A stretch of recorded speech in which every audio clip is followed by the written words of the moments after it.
Este es el Instituto Bíblico Internacional La Gracia, dándole a usted la cordial bienvenida a nuestros estudios. Qué bueno es que nos acompañe en esta serie de estudios en el libro del profeta Daniel.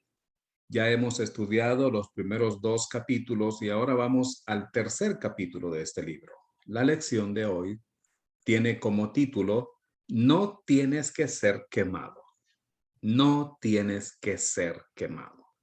Vamos a orar. Bendito Padre Celestial, gracias te damos porque tenemos este precioso medio para estudiar juntos tu palabra. Bendícenos, Señor, guiándonos en este recorrido a través de este libro y permite que tu palabra llene nuestros corazones, nos anime, nos consuele, nos exhorte, nos corrija en todo aquello que necesitamos ser corregidos. Padre Celestial, te pido por quienes están estudiando con nosotros que tú las guardes y te doy gracias por la vida de ellos. En el nombre de Jesús. Amén. Hermanos,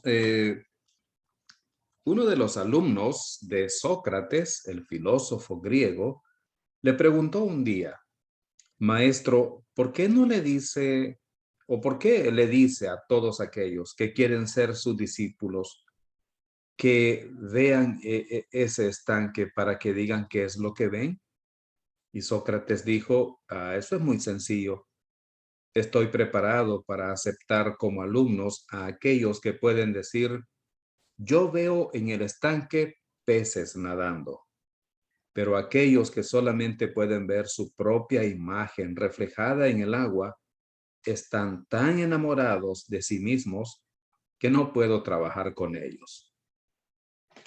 Si somos egoístas, vamos a tomar decisiones malas en cuanto a las cosas espirituales.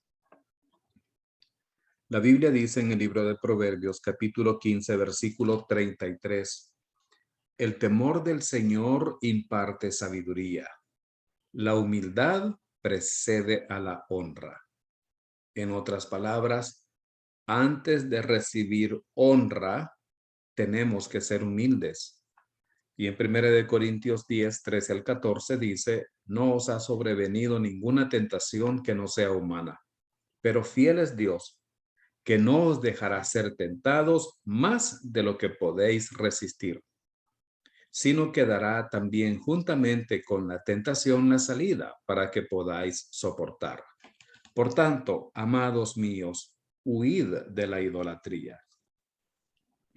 Tenemos la promesa de que Dios no va a permitir una tentación más grande de la que podamos resistir y Él va a proveer una manera de escapar. Esta es una promesa que Daniel podría relacionar bien a la luz de lo que había vivido en los capítulos 1 y 2. Veamos entonces ahora la gran figura de Nabucodonosor, Daniel capítulo 3, versículos 1 al 7. El rey Nabucodonosor hizo una estatua de oro cuya altura era de 60 codos y su anchura de 6 codos.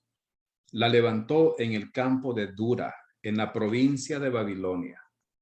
Y envió el rey Nabucodonosor a que se reuniesen los sátrapas, los magistrados y capitanes, oidores, tesoreros, consejeros, jueces y todos los gobernadores de las provincias, para que viniesen a la dedicación de la estatua que el rey Nabucodonosor había levantado. Fueron pues reunidos los sátrapas, magistrados, capitanes, oidores, tesoreros, consejeros, jueces y todos los gobernadores de las provincias a la dedicación de la estatua que el rey Nabucodonosor había levantado. Y estaban en pie delante de la estatua que había levantado el rey Nabucodonosor. Y el pregonero anunciaba en alta voz: mándase a vosotros, oh pueblos, naciones y lenguas, que al oír el son de la bocina, de la flauta, del tamboril, del arpa, del salterio, de la zampoña y de todo instrumento de música, os postréis y adoréis la estatua de oro que el rey Nabucodonosor ha levantado. Y cualquiera que no se postre y adore, inmediatamente será echado dentro de un horno de fuego ardiente. Por lo cual, al oír todos los pueblos el son de la bocina, de la flauta, del tamboril, del arpa, del salterio, de la zampoña y de todo instrumento de música, todos los pueblos, naciones y lenguas se postraron y adoraron la estatua de oro que el rey Nabucodonosor había levantado. Vemos la construcción de la imagen. Las palabras del rey Nabucodonosor revelaron la razón de su problema. Estaba lleno de orgullo. Parece que la imagen que él vio en el sueño que tuvo en el capítulo 2, con Nabucodonosor como cabeza de oro, le hinchó más la cabeza. Así que él construye una imagen de sí mismo. ¿Qué principio habría sido bueno que él recordara? Todo lo que tenemos lo hemos recibido. No podemos jactarnos de nada. Dice la Biblia en 1 Corintios 4:7, porque ¿quién te distingue? ¿O qué tienes que no hayas recibido? Y si lo recibiste, ¿por qué te glorías como si no lo hubieras recibido? Hermanos, Daniel ya le había dicho a Nabucodonosor que Dios le había dado autoridad. Pero el hombre estaba lleno de orgullo. Él pensaba que él merecía todo lo que tenía. Ahora, el tamaño y la apariencia de la imagen también reflejaban el problema de Nabucodonosor. Era una imagen. Él mandó construir una estatua de aproximadamente 30 metros de altura y unos 3 metros de ancho. Tenía una plataforma muy elevada que probablemente fue inspirada en el sueño que tuvo en el capítulo 2.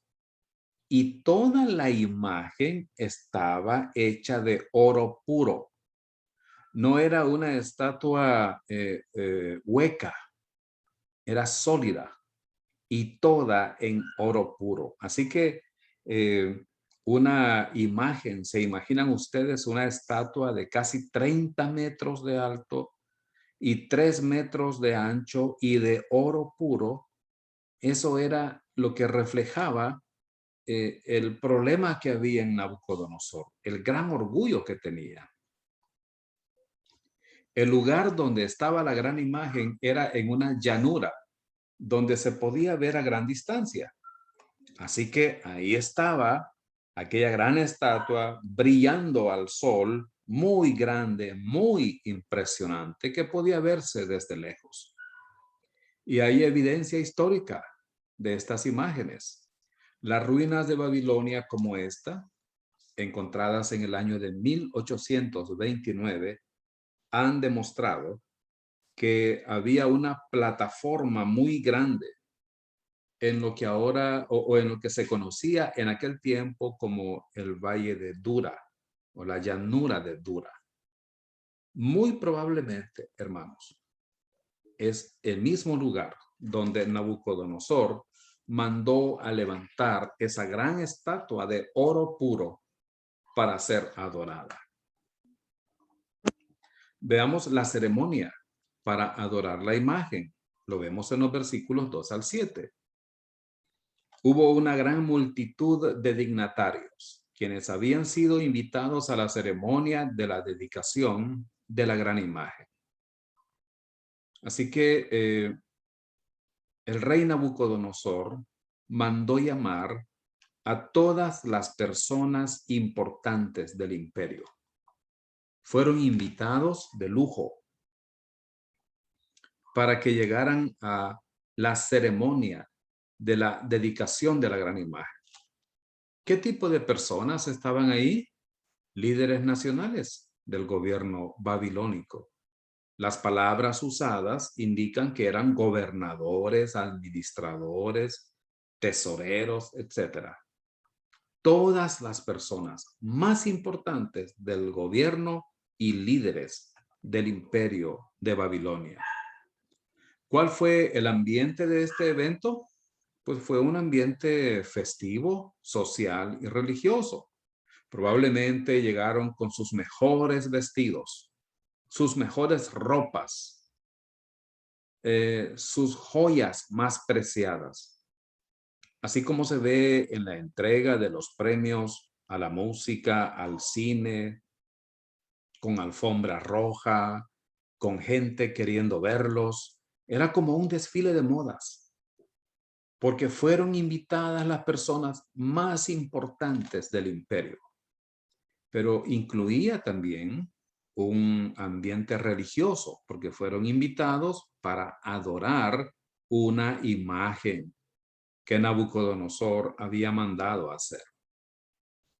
El mandato del rey fue proclamado: os postraréis y adoraréis la imagen. Hermanos, Nabucodonosor era un hombre muy orgulloso, muy vanidoso. Este mandato fue aplicado a todos y tenían que hacerlo todos al mismo tiempo. ¿Por qué hizo esto Nabucodonosor?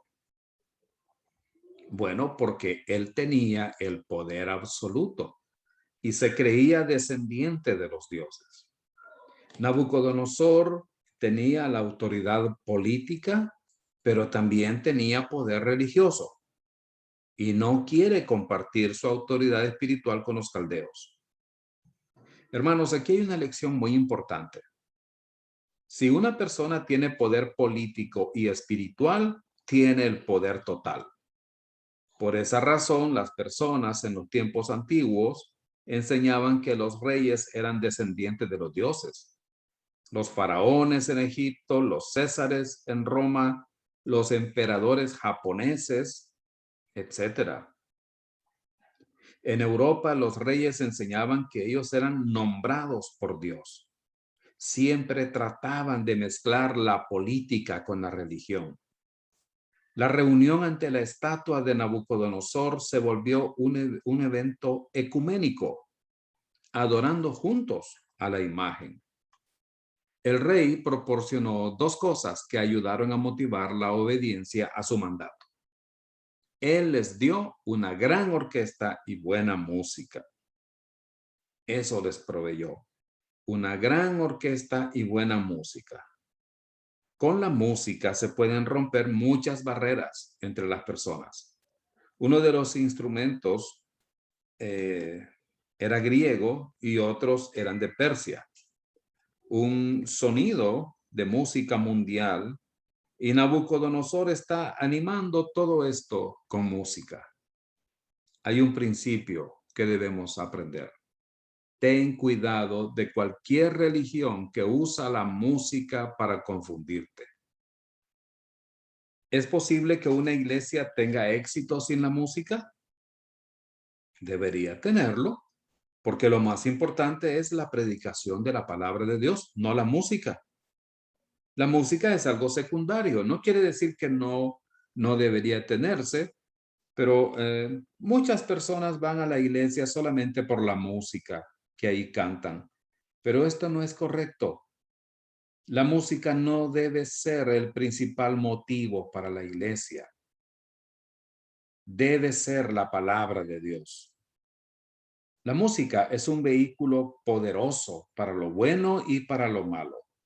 El ritmo y la armonía entran en la parte más interior del alma. Se usa la música en todas partes para condicionar la mente humana. Hermanos, puede ser tan poderosa como una droga, pero más peligrosa todavía, porque puede manipular a la gente. Esta jovencita en esta ilustración dice: ¿qué reunión ayer en la iglesia? Cantamos, saltamos, bailamos. Y le preguntan, ¿y qué se predicó? No sé, pero saltamos, cantamos y bailamos para el Señor. Eso no debería suceder, hermanos. Por eso los conciertos cristianos se llenan y las reuniones de oración están vacías. Algo está fallando. Charles Spurgeon dijo, no vayas donde haya linda música, buena conversación y bella arquitectura. Estas cosas no llenan ni el estómago ni el alma. Ve donde se predique el evangelio que en verdad alimenta tu alma, y ve con frecuencia. Entonces el rey proporcionó dos cosas que ayudaron a motivar la obediencia a su mandato. Él les dio una gran orquesta y buena música, y también él les infundió un gran miedo. Él les infundió un gran miedo. Aquí hay otro principio que tenemos que aprender. La religión prospera con el miedo. La religión prospera con el miedo. Hermanos, el evangelio, en cambio, prospera por el amor. Jesucristo se hizo hombre para destruir el poder de la muerte y librar a aquellos que por el temor de la muerte estaban sujetos a esclavitud de por vida. La Iglesia Católica Romana infunde miedo en las personas. Y el evangelio de la gracia es diferente. El evangelio no quiere infundir miedo. El evangelio trata con el amor. Pero a lo largo de la historia de la fe en Jesucristo, muchas personas, muchos hermanos en Cristo han sido torturados, descuartizados, despedazados, devorados por las fieras. Los primeros creyentes en el libro de los Hechos eran lanzados a la arena del circo romano para ser despedazados por leones, por tigres, por hienas. Y muchos historiadores cuentan que estos creyentes entraban a la arena del circo romano sabiendo que iban a ser muertos de una manera cruel. A veces entraban las madres con sus hijos en brazos. ¿Y saben qué? Entraban cantando al Señor. Entraban glorificando a Dios, porque sabían que en breves minutos iban a estar en la presencia del Señor. Hubo creyentes que fueron torturados de maneras crueles en algo que se le llamó el Santo Oficio o la Santa Inquisición. Pero así es la religión. La religión prospera con el miedo y con la ignorancia. El evangelio prospera con el amor y el conocimiento. Hubo una gran obediencia al mandato del rey. El versículo 7 dice que todos se postraron delante de la estatua que mandó a hacer Nabucodonosor. ¿Qué principio es notable aquí? Los creyentes tenemos que obedecer a las autoridades, excepto cuando éstas vayan contra la palabra de Dios. Hermanos, los creyentes tenemos que obedecer a las autoridades. La Biblia dice que los creyentes tenemos que someternos a las autoridades porque han sido establecidas por Dios. Pero hay una excepción a esa sumisión. Cuando las autoridades vayan en contra de la palabra de Dios, entonces los creyentes tenemos que tomar una decisión: obedecer a Dios antes que a los hombres. Veamos algunos ejemplos de esto.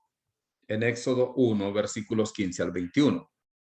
Y habló el rey de Egipto a las parteras de las hebreas, una de las cuales se llamaba Cifra y otra Fua, y les dijo: cuando asistáis a las hebreas en sus partos y veáis el sexo, observe que no dice el género, dice el sexo, porque esa es la palabra correcta. Si es hijo, matadlo, y si es hija, entonces viva. Pero las parteras temieron a Dios y no hicieron como les mandó el rey de Egipto, sino que preservaron la vida a los niños. Y el rey de Egipto hizo llamar a las parteras y les dijo: ¿por qué habéis hecho esto? que habéis preservado la vida a los niños. Y las parteras respondieron a Faraón, porque las mujeres hebreas no son como las egipcias, pues son robustas y dan a luz antes que la partera venga a ellas. Y Dios hizo bien a las parteras, y el pueblo se multiplicó y se fortaleció en gran manera.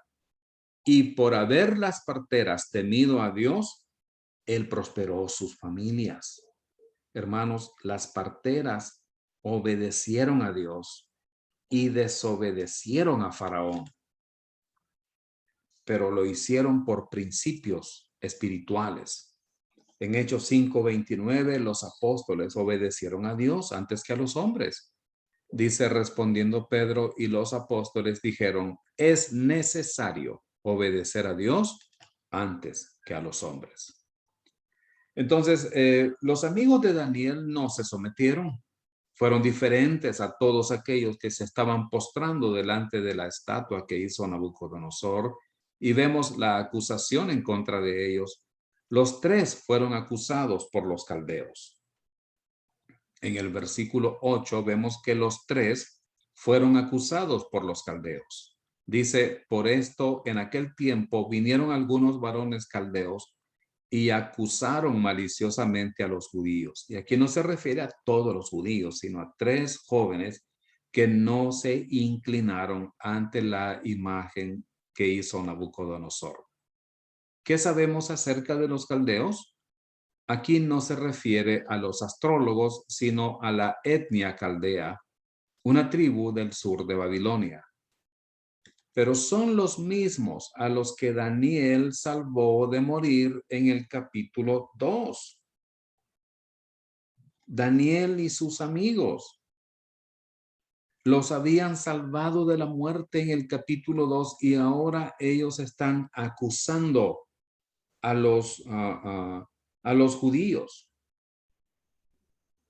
Si hay una razón por la que ellos estaban vivos en ese día, era por esos jóvenes a los que ellos estaban acusando. Ellos vieron la mano de Dios haciendo lo que ellos no habían podido hacer. Entonces, eran hombres ingratos, ¿no es cierto? Deberían de estar agradecidos con estos tres muchachos y con Daniel, pero aquí los están acusando. ¿Cómo sabemos que sus motivos fueron equivocados? Bueno, la palabra acusaron proviene del caldeo akal, que quiere decir acusar, comer, devorar, calumniar.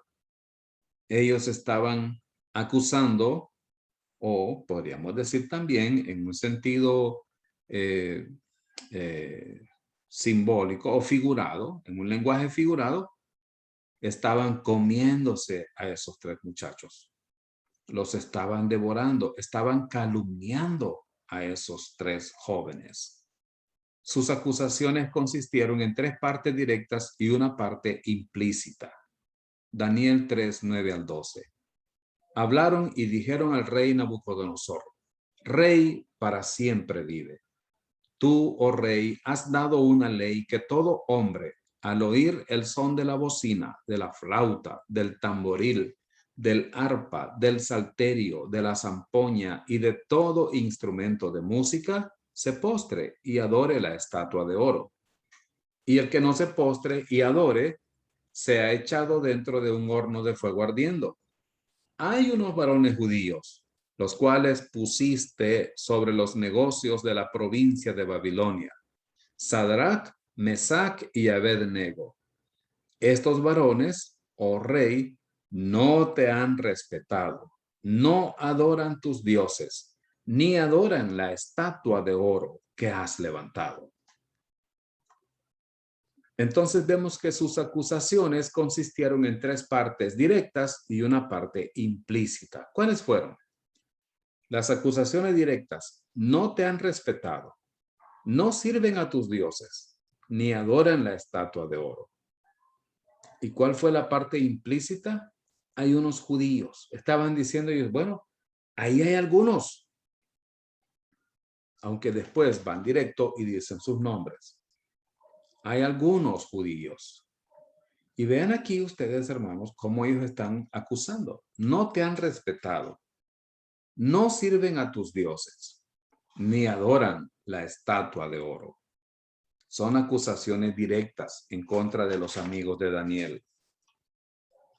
Y la parte implícita es, hay unos judíos. ¿Las acusaciones eran verdaderas? No, porque ellos respetaban al rey. Pero las otras acusaciones eran ciertas. Ellos no servían a los dioses de Babilonia, ni tampoco iban a adorar la estatua de oro. Hermanos, no es verdad lo que le dijeron totalmente a Nabucodonosor. Lo que pasaba con estos jóvenes era que temían más al Señor que a Nabucodonosor. Estos jóvenes tenían varios años de estar en Babilonia, pero los caldeos todavía los recordaban como judíos. Había en ellos un espíritu antijudío. Podemos ver aquí una mezcla de la verdad con el error. Sus acusaciones eran en parte verdad y en parte mentira. Y bueno, hermanos, a veces escuchamos también nosotros algunas exposiciones de la palabra de Dios que podemos decir, bueno, eso es en parte verdad y en parte mentira, ¿verdad? Pero aquí estamos viendo lo que estos hombres estaban diciendo acerca de estos tres muchachos. ¿Las acusaciones eran verdaderas? No, porque ellos respetaban al rey. Sí, porque ellos no eran idólatras. Ellos no servían a los dioses babilónicos ni iban a inclinarse ante la estatua de oro que Nabucodonosor había levantado. Vemos que los amigos de Daniel no se sometieron. Entonces la intimidación fue puesta enfrente de ellos. Dicen los versículos 13 al 15. Entonces Nabucodonosor dijo con ira y con enojo que trajesen a Sadrach, Mesach y Abednego. Al instante fueron traídos estos varones delante del rey. Habló Nabucodonosor y les dijo, ¿es verdad, Sadrach, Mesach y Abednego, que vosotros no honráis a mi Dios ni adoráis la estatua de oro que he levantado? Ahora pues, ¿estáis dispuestos para que al oír el son de la bocina, de la flauta, del tamboril, del arpa, del salterio, de la zampoña y de todo instrumento de música, os postréis y adoréis la estatua que he hecho? Porque si no la adorareis, en la misma hora seréis echados en medio de un horno de fuego ardiendo. ¿Y qué Dios será aquel que os libre de mi mano? Hermanos, qué terrible, ¿no? Vean ustedes cómo a estos muchachos se les está amenazando. Pero hay algo aquí. Vamos a aprender de estos versículos. El rey se enojó cuando se enteró de la falta de voluntad de los jóvenes en cumplir el mandato, pero todavía él mismo les dejó explicar su decisión en el asunto. El rey no mandó echarlos en el horno inmediatamente, sino que los hizo venir delante de él para que explicaran su decisión. Esto era una muestra de su condescendencia. El rey, aunque estaba enojado, estaba furioso, estaba siendo condescendiente con ellos. A nadie se le permitía dar explicaciones. Simplemente tenían que obedecer o morir, pero aquí el rey está siendo condescendiente con estos muchachos. ¿Qué fue lo relevante de esto sobre Sadrach, Mesach y Abednego? Que Nabucodonosor los respetaba. Él respetaba a estos muchachos. Reconocía su buena fama. Y de nuevo podemos ver que estos jóvenes trataban al rey con mucho respeto. Eran decididos también. Sadrach, Mesach y Abednego Eran decididos, eran jóvenes decididos.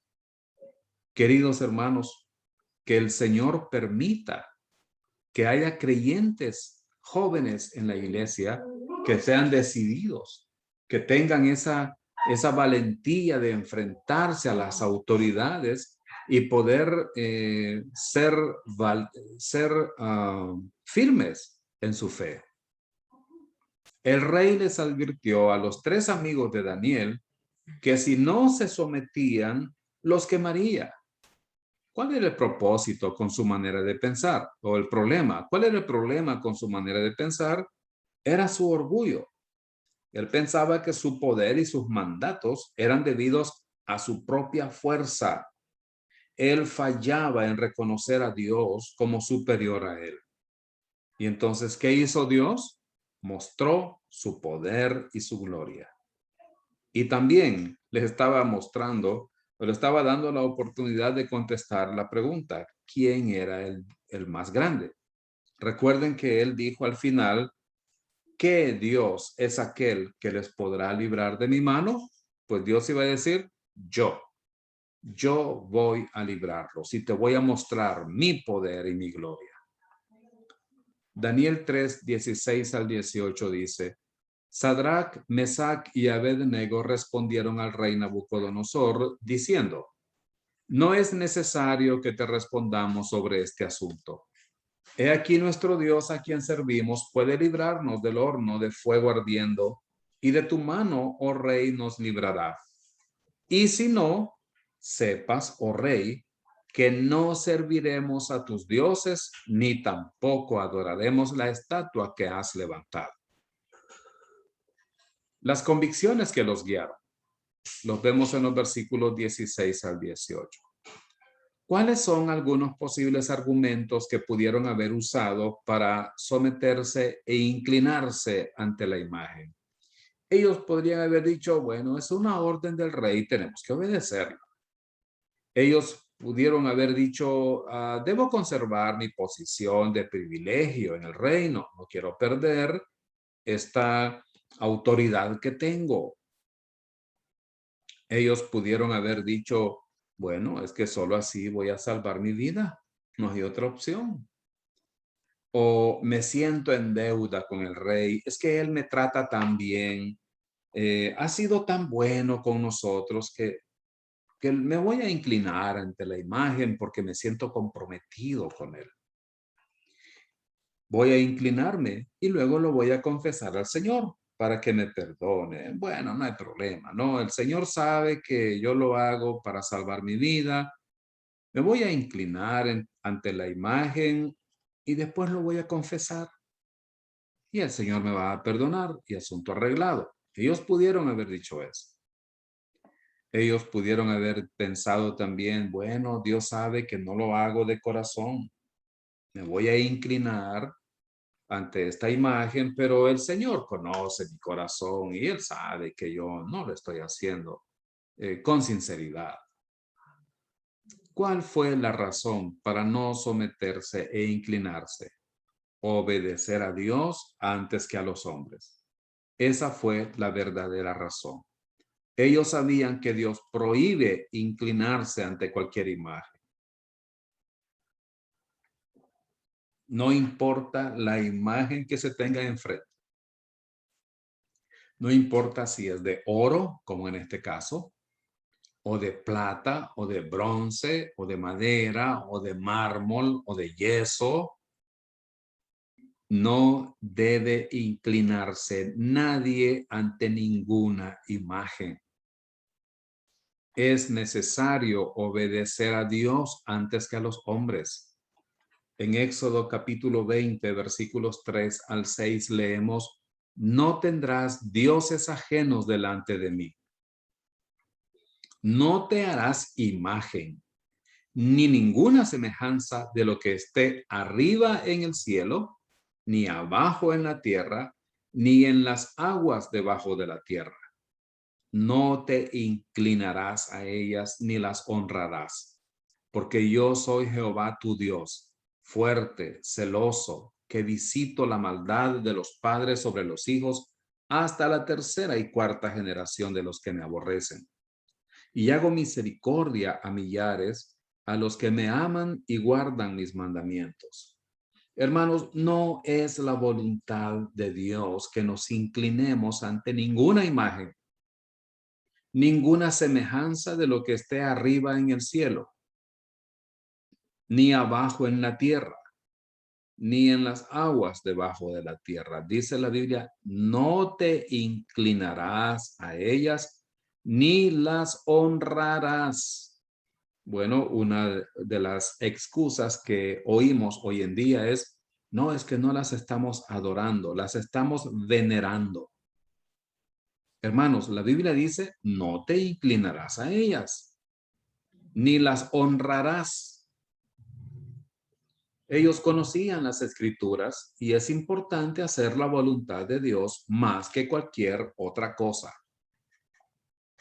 Los tres amigos de Daniel decidieron obedecer a Dios antes que a los hombres. Ellos no estuvieron dispuestos a comprometer sus convicciones. ¿Cuáles fueron las implicaciones? Que la palabra de Dios gobernaba sus vidas y que estaban dispuestos a perder sus vidas antes que fallarle a Dios. La palabra de Dios no era solamente información para ellos, no era algo que únicamente conocían a nivel de su intelecto. La palabra de Dios gobernaba sus vidas. Y estos tres muchachos estaban dispuestos a perder sus vidas antes que fallarle a Dios. No negaron la acusación ni se excusaron. Ellos dijeron, bueno, rey, ni siquiera te vamos a contestar sobre esto. Pero no negaron la acusación. Ellos no dijeron, no, rey, te han dado mala información, sí nos vamos a inclinar. No, de ninguna manera hicieron eso. Ellos propusieron encomendar la situación a Dios y permitir que su Dios hiciera su voluntad. Ellos dijeron, Dios nos va a ayudar. Y si no nos ayuda, tampoco nos vamos a inclinar. Esto nos hace recordar, hermanos, aquello que dijo Esther. Voy a entrar a la cámara del rey. Y si muero, que muera. Si perezco, que perezca. ¿Qué cosas comunicaron ellos sobre su Dios? Que Dios es soberano aún por encima del rey Nabucodonosor. Aquí hay un gran principio a aprender. Dios nunca nos honrará si no le somos fieles. Hermanos, nuestro Dios es soberano y está por encima de cualquier rey, cualquier autoridad en el mundo. Ellos no podían asumir que serían salvados. Así que lo lógico sería pensar que iban a morir. Pero debemos recordar, en el capítulo 1 dice que Dios los hizo 10 veces más inteligentes que todos los sabios en Babilonia. Dios nunca nos va a honrar, hermanos, si nosotros no somos fieles a Él. Todas las historias buenas que están en la Biblia pertenecen a gente que caminó por fe y no se comprometieron. Dios honra a los que le honran a Él. Una enseñanza secundaria aquí puede ser que nosotros no debemos inclinarnos ante la naturaleza pecaminosa que tenemos dentro. La naturaleza pecaminosa quiere que nosotros nos inclinemos ante ella. Nosotros debemos decir, no, vamos a vivir por fe. En Daniel 3, 19 al 23 dice la escritura. Entonces Nabucodonosor se llenó de ira y se demudó el aspecto de su rostro contra Sadrach, Mesach y Abednego, y ordenó que el horno se calentase 7 veces más de lo acostumbrado, y mandó a hombres muy vigorosos que tenían su ejército que atasen a Sadrach, Mesach y Abednego para echarlos en el horno de fuego ardiente. Entonces estos varones fueron atados con sus mantos, sus calzas, sus turbantes y sus vestidos, y fueron echados dentro del horno de fuego ardiendo. Y como la orden del rey era apremiante y lo habían calentado mucho, la llama del fuego mató a aquellos que habían alzado a Sadrach, Mesach y Abednego. Y estos tres varones, Sadrach, Mesach y Abednego, cayeron atados dentro del horno de fuego ardiendo. Nabucodonosor se enojó aún más cuando escuchó sus respuestas. Su rostro cambió. La Biblia dice que su rostro cambió. Era un hombre totalmente enfurecido en ese momento. Él mandó que sus hombres calentaran el horno 7 veces más de lo normal. 7 veces más de lo normal. Ahora, ¿por qué fue esto tan ridículo? Porque no era necesario. Bastaba con que estuviera caliente una sola vez. Hermanos, ¿acaso ellos iban a morir 7 veces? No, no era necesario calentarlo tanto. De todos modos iban a morir. Algunos de sus hombres murieron. ¿Cuáles son las dos cosas que se pueden aprender de esto? Cuando estamos enojados, hacemos cosas tontas. Tomamos decisiones ridículas. Cuando estamos muy emocionados, hermanos, cuando estemos muy emocionados, no tomemos decisiones. No es el momento para tomar decisiones. Cuando tenemos una tristeza muy grande o un enojo muy grande, mejor debemos esperar, orar y tranquilizarnos. Las emociones nos llevan a tomar decisiones impulsivas, compras impulsivas por emoción, respuestas impulsivas, compromisos por emoción. Todo eso es malo. Y cuando obedecemos a Dios, otra cosa que podemos aprender es que cuando obedecemos a Dios, las cosas no siempre mejoran para nosotros. Los jóvenes estaban obedeciendo a Dios. No se estaban postrando ante la imagen.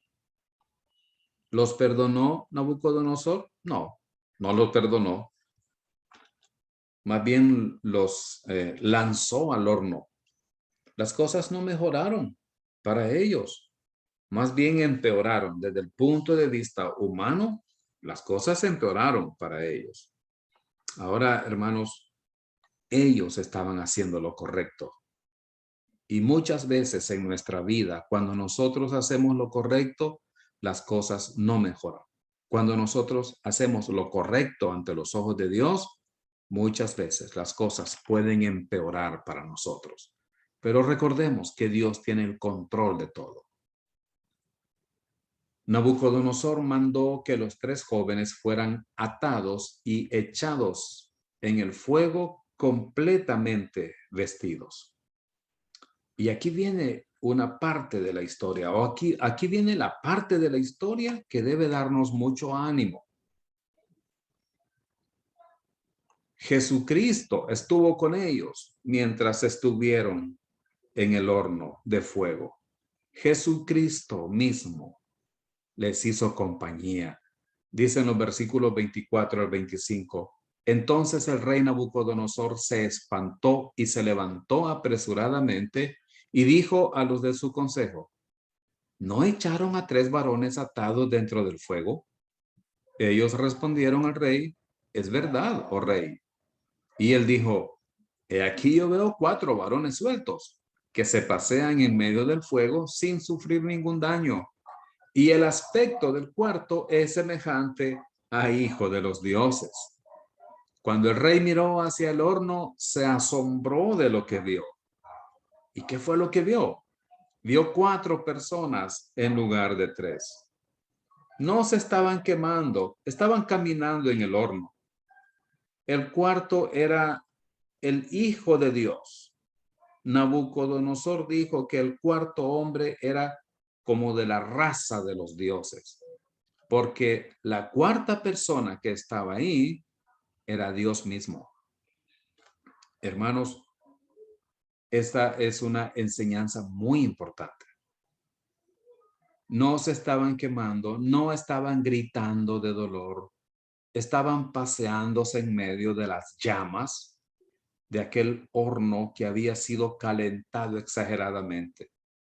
Tan caliente estaba que los hombres que lanzaron a estos muchachos al horno murieron. Pero ellos no estaban gritando, llorando, y alguien más estaba ahí y tenía un aspecto diferente. Nabucodonosor estaba totalmente asustado. ¿De dónde salió esa cuarta persona que estaba ahí y que tenía un aspecto de hijo de los dioses? La cuarta persona en el horno era el Señor Jesucristo. Esto es lo que se conoce como una teofanía, una aparición de Jesucristo preencarnado. En este caso, Jesucristo preencarnado. En Isaías 43, versículos 1 al 2 y 12 leemos: Ahora así dice Jehová, creador tuyo, oh Jacob, y formador tuyo, oh Israel. No temas, porque yo te redimí. Te puse nombre, mío eres tú. Cuando pases por las aguas, yo estaré contigo. Y si por los ríos, no te anegarán. Cuando pases por el fuego, no te quemarás, ni la llama arderá en ti. Yo anuncié y salvé, e hice oír, y no hubo entre vosotros Dios ajeno. Vosotros, pues, sois mis testigos, dice Jehová, que yo soy Dios. ¿Qué se puede aprender de las pruebas? Que no estamos solos en las pruebas. El Señor está con nosotros. Primera de Corintios 10:13 dice: no os ha sobrevenido ninguna tentación que no sea humana, pero fiel es Dios, que no os dejará ser tentados más de lo que podéis resistir, sino que dará también juntamente con la tentación la salida para que podáis soportar. Recuerden, no estamos solos en las pruebas. El Señor está con nosotros. Entonces Dios los libró del fuego. Los versículos 26 y 27 dicen: entonces Nabucodonosor se acercó a la puerta del horno de fuego ardiendo y dijo: Sadrach, Mesach y Abed-nego, siervos del Dios Altísimo, salid y venid. Entonces Sadrach, Mesach y Abed-nego salieron de en medio del fuego, y se juntaron los sátrapas, los gobernadores, los capitanes y los consejeros del rey para mirar a estos varones, como el fuego no había tenido poder alguno sobre sus cuerpos, ni aun el cabello de sus cabezas se había quemado. Sus ropas estaban intactas y ni siquiera olor de fuego tenían. Dios los libró del fuego. El rey mandó que ellos salieran del fuego y ellos salieron. Este milagro fue confirmado ante la muchedumbre que estuvo presente. Los tres hombres salieron caminando del horno y los que estaban ahí pudieron ver la mano de Dios trabajando en los jóvenes hebreos. Entonces, como resultado de esto, vemos la gran proclamación de Nabucodonosor. El rey Nabucodonosor ensalzó a Dios. El versículo 28 dice: entonces Nabucodonosor dijo: bendito sea el Dios de Sadrach, Mesach y Abed-nego, que envió su ángel y libró a sus siervos que confiaron en él, y que no cumplieron el edicto del rey y entregaron sus cuerpos antes que servir y adorar a otro Dios que su Dios. ¿Qué cosas admitió el rey? Que el Dios Altísimo guardó a los jóvenes y envió a su ángel para librar a sus siervos. ¿Qué es lo significativo de estas palabras aquí? Nabucodonosor no reconoce al Señor como su Dios. Él dice: el Dios de ellos. ¿Qué más espera Nabucodonosor para estar convencido de que el Dios de los hebreos es el Dios único y verdadero?